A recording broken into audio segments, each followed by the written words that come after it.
Hai teman-teman, Assalamualaikum. Selamat datang kembali di kanal YouTube Pink Album sama saya Rina. Di video kali ini saya mau berbagi tentang cara belajar bahasa asing. Tapi di sini spesifikasinya mungkin bahasa Inggris karena saya bisa bahasa Inggris. Nggak jago tapi bisa bahasa Inggris.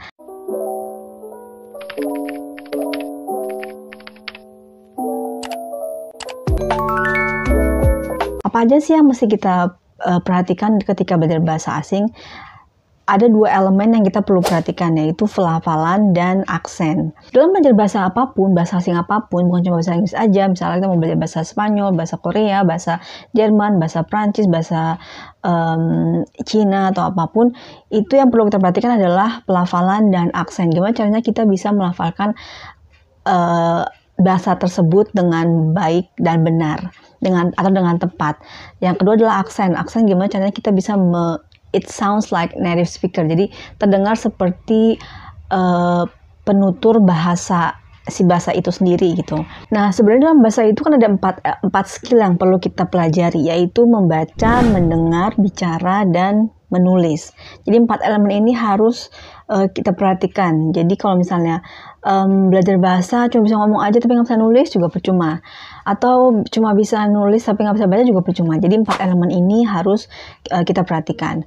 Jadi ketika misalnya belajar bahasa Inggris, yang pertama kita membahas tentang masalah pelafalan. Oke, yang pertama kita membahas masalah pelafalan. Dalam bahasa Inggris itu sebenarnya salah satu bahasa yang tidak konsisten. Jadi ada penyebutan-penyebutan yang ketika kita menemukan dua huruf yang sama tapi bacanya beda. Bahasa Inggris itu termasuk bahasa yang tidak konsisten dalam melafalkan kata-katanya.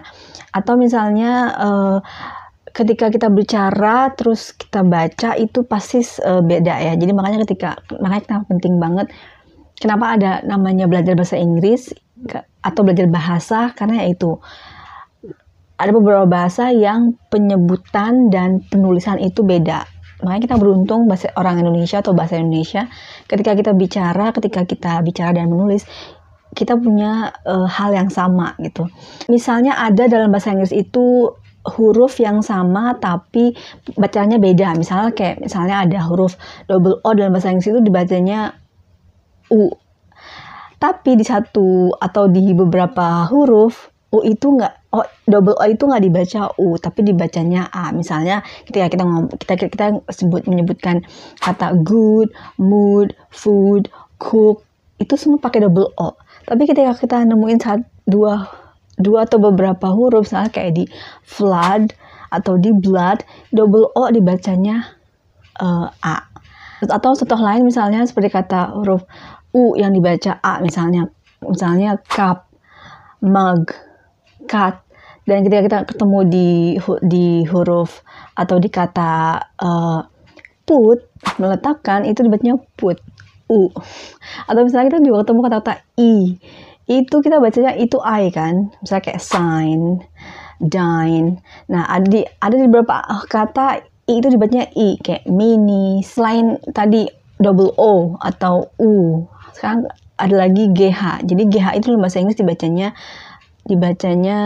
F. Jadi kayak contohnya enough, rough, cuff. Nah itu kan bacanya F ya. Nah nanti beda lagi ketika misalnya kita menemukan kata through ujungnya GH, tapi itu nggak dibaca GH-nya. Nah itu berarti kayak emang bahasa Inggris itu selalu bahasa yang nggak konsisten. Nah itu sebabnya kenapa ketika belajar bahasa Inggris itu nggak perlu kita cuma ngedengerin aja, tapi kita perlu juga memperhatikan penulisannya. Jadi kenapa kita harus baca dan menulis? Jadi dalam bahasa Inggris kita nggak cuma ketika kita bisa bicara tapi nggak bisa menulis, itu akan kesulitan gitu. Karena pelafalan atau penyebutan itu kan berbeda dengan tulisan. Setiap bahasa itu punya ciri khas kata-kata sendiri. Misalnya kalau di Indonesia itu nggak ada yang double konsonan. Mungkin ada tapi jarang ya. Tapi di bahasa Inggris atau mungkin di beberapa bahasa lain itu ada double konsonan, bahkan triple konsonan. Nah, kalau dalam bahasa Inggris itu ada banyak sekali double konsonan, dan itu buat dipakai di lidah orang Indonesia itu agak susah. Misalnya kayak kata-kata download, itu orang Indonesia suka ngomongnya kayak download gitu kan. Saya selalu bilang sama siswa saya, kalau kamu mau tahu orang itu bahasa Inggrisnya bagus atau enggak, perhatikan cara dia melafalkan TH atau SH atau CH. Kayak kayak 3,000 with atau together, mother, father. Ya, TH. Jadi TH tuh lidah kita di antara gigi. Seh. Itu mungkin kalau buat pertama kali mempraktekkan itu mungkin agak susah, tapi nanti ketika sering menyebutkan kata yang di dalamnya ada kata TH, itu akan lebih mudah. Atau misalnya CH, much, atau she. Makanya saya selalu menyarankan ke siswa saya kalau misalnya kita lagi listening nih, saya menyarankan untuk telinganya bekerja, matanya juga bekerja. Jadi telinganya mendengarkan apa kata si native, si orang yang berbicara itu, matanya bekerja untuk melihat teks yang ada gitu. Oke, selanjutnya adalah ketika kita belajar pelafalan, jangan sekali-sekali kita mencoba untuk misalnya kita lagi belajar bahasa Inggris, tapi yang kita tonton adalah film-film Korea. Itu kan nggak nyambung, karena Korea bukan bahasa Inggris, Korea ya bahasa Korea gitu. Karena emang susah banget ketika misalnya kita mempraktekkan suatu bahasa, tapi kita fokusnya ke bahasa lain gitu. Jadi kayak misalnya saya belajar bahasa Spanyol gitu misalnya, sekarang saya lagi belajar bahasa Spanyol.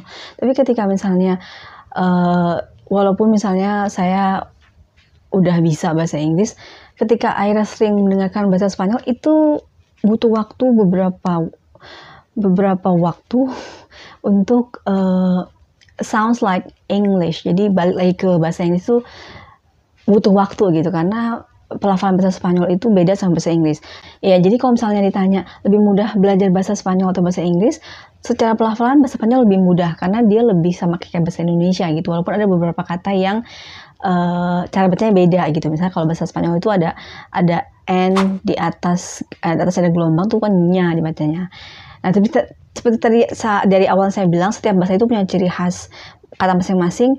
Jadi misalnya kayak bahasa Indonesia, mungkin ada di bahasa Inggris yang orang Indonesia nggak ada cara bacanya. Kayak tadi TH atau CH atau double konsonan atau triple konsonan. Nah, atau misalnya di bahasa Arab ada misalnya kata-kata yang emang nggak ada di bahasa Inggris, ciri-ciri bahasa tersebut. Misalnya kayak bahasa Arab mungkin ada kayak kho, itu kan ciri ya, kita yang nggak, yang Indonesia nggak ada itu. Atau misalnya bahasa Spanish yang bahasa Spanyol yang misalnya ada kata-kata misalnya the kayak misalnya nyebutin nada or vida, itu kan kayak gitu. Jadi mungkin ada beberapa orang yang mungkin ini lebih mudah bahasa Spanish karena dia hampir sama dengan pelafalan bahasa dia sendiri gitu.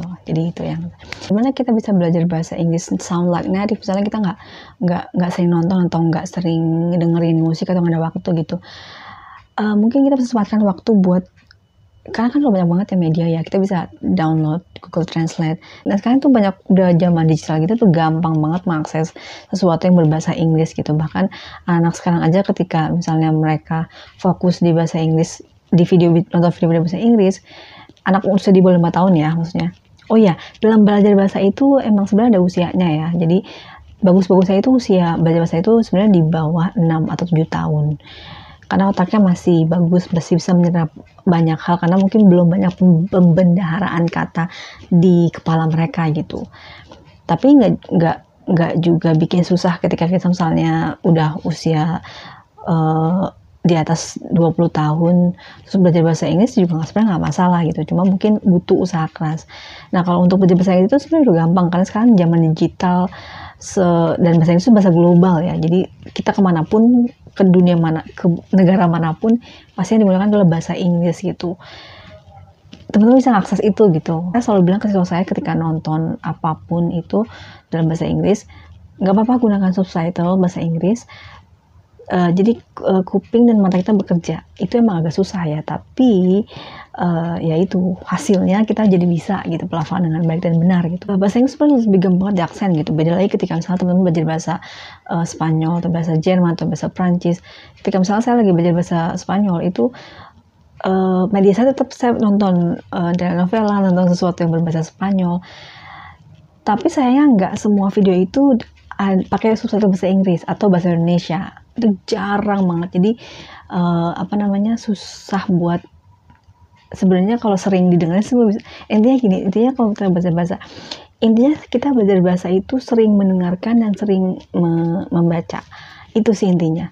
Ketika misalnya saya lagi belajar bahasa Spanyol nih, bahasa Spanyol itu kan nggak kayak bahasa Inggris ya, bahasa yang belum mendunia atau bahasa yang masih asing buat orang-orang Indonesia gitu. Yang saya lakukan adalah, tapi saya bisa seiring berjalannya waktu, saya paham sedikit bahasa Spanyol, walaupun sering nontonnya itu nggak pakai subtitle bahasa Inggris atau subtitle bahasa Spanyol itu sendiri gitu.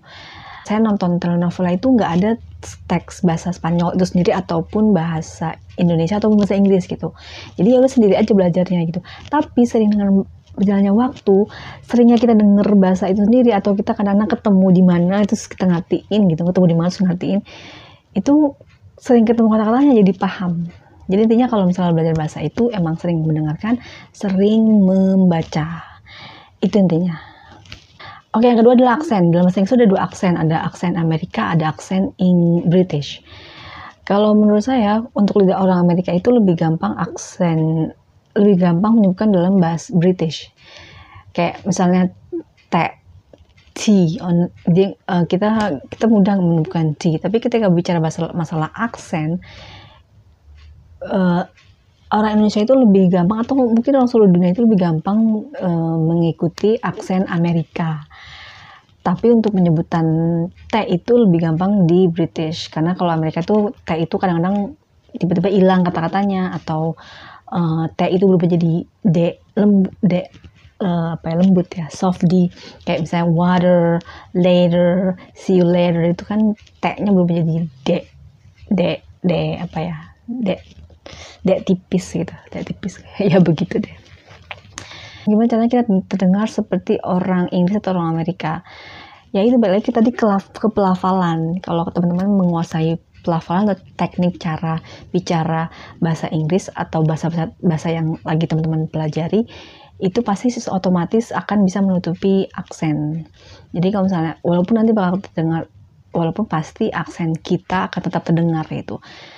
Kecuali kalau misalnya bahasa pertama kita bahasa Inggris itu bisa nutupi aksen, atau kita dari kecil, atau orang itu dari kecil udah 2 bahasa misalnya, itu bisa menutupi aksen bahasa Indonesianya karena memang 2 bahasa. Tapi kalau misalnya bahasa pertamanya adalah bahasa Indonesia, terus bicara bahasa Inggris, pasti aksen bahasa Indonesianya akan terlalu terdengar sejago apapun bahasa Inggris dia gitu. Kayak misalnya saya dengar gitu, kayak si Agnes Mo atau Stephanie Putri, itu bahasa Inggris mereka kan bagus ya, tapi ketika ngomong bahasa Inggris itu orang Inggris atau orang Amerika itu tahu mereka tuh bukan orang Inggris gitu, karena mereka punya aksen. Dan lagi dengan Cinta Laura itu bahasa pertamanya adalah bahasa Inggris, dan bahasa keduanya bahasa Indonesia atau mungkin bahasa Jerman ya. Pokoknya pertamanya bahasa Inggris, makanya ketika dia ngomong bahasa Inggris dia sounds like native, tapi ketika dia ngomong bahasa Indonesia itu justru masa kedengaran bahasa Inggris, native aksennya bahasa Inggris. Sebenarnya untuk menutupi aksen itu nggak bisa ya, tapi kita bisa, itu tadi ditutupi dengan cara kita bicara baca Inggris dengan benar, atau bicara bahasa apapun yang kita pelajari dengan benar, dengan teknik yang tadi saya sebutkan di pelafalan tadi. Jadi sebenarnya kayak belajar bahasa apapun, kayak bahasa Spanyol, bahasa Korea, atau bahasa apapun, ketika belajar, atau bahasa Arab, ketika belajar bahasa asing tersebut, itu kita harus paham teknik atau ciri. Nah intinya gimana buat menguasai bahasa asing? Intinya jangan malas, karena emang gak gampang belajar bahasa asing itu, gak gampang, apalagi sounds like native gitu, itu gak gampang. Yang kedua itu praktekin. Jadi misalnya you don't have any partner to speak with, misalnya kamu gak punya temen yang bisa diajak, sendiri aja ngomong sendiri aja gitu, ikutin apa yang si native bilang. Oke, jadi gimana caranya kita bisa menikmati mempelajari suatu bahasa asing? Yang pertama, ambil topik yang kita suka. Yang pertama adalah ambil topik yang kita suka. Itu penting banget buat ambil topik yang kita suka, karena ketika kita bisa nonton atau kita membaca, itu ambil sesuatu yang kita suka. Jadi kita bisa menikmati apa yang kita baca, apa yang kita tonton. Dan yang kedua adalah praktekkan. Jadi kalau misalnya nggak punya teman prakteknya sendiri gitu. Praktek menulis, praktek membaca, atau praktek berbicara. Dan yang ketiga adalah jangan malas dan bosan, karena emang nggak gampang buat belajar bahasa asing. Karena ketika misalnya kita udah malas, udah bosan, udah susah. Ya intinya kalau misalnya kita belajar apapun, kalau misalnya udah malas, udah bosan, udah jadi jangan malas dan bosan, karena emang nggak gampang belajar bahasa asing atau bahasa yang kita nggak gunakan sehari-hari gitu. Baiklah teman-teman, saya pikir videonya cukup sampai sini. Kalau teman-teman punya pertanyaan, punya komentar atau mau sharing, silahkan tulis di kolom komentar. Terima kasih sudah menonton, sampai ketemu di video selanjutnya. Assalamualaikum, bye-bye.